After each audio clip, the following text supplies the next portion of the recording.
Hi guys! Welcome back to our channel. So ngayon guys, Katarina is back from school.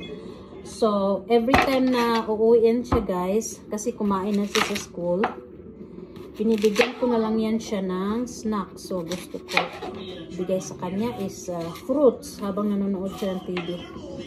Kasi habang ako ay busy sa kusina at busy sa gawaing bahay, nanonood yan siya ng TV at binibigyan ko lang siya ng fruit, yung snack niya. Kasi gusto niya pag nanood siya ng TV, may snack siya. So ngayon guys, nag-slice ako ng apples. Tapos, favorito din niya ang banana. So, mag-slice din tayo ng banana guys. Yan, lalaki ng banana nila dito, di ba? Kasi ganyan lang yan siya pagdating sa bahay kasi nahayaan ko muna siya manood ng TV.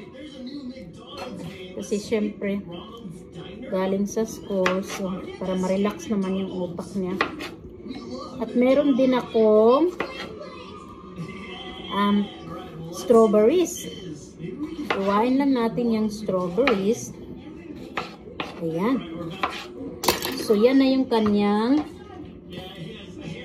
snack for today. So, kuha tayo ng fork guys.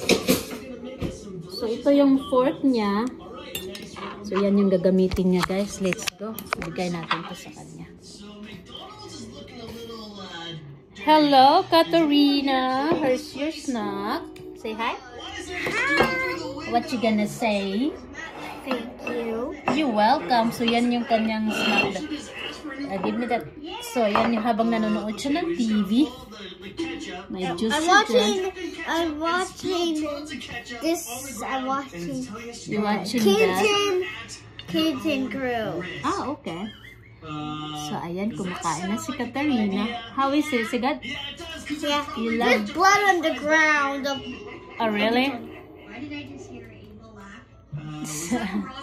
Ayan lang guys. So, kumakain na siya ng kanyang snacks. She loves fruit. So, thank you so much for watching. We'll see you next time. Bye-bye!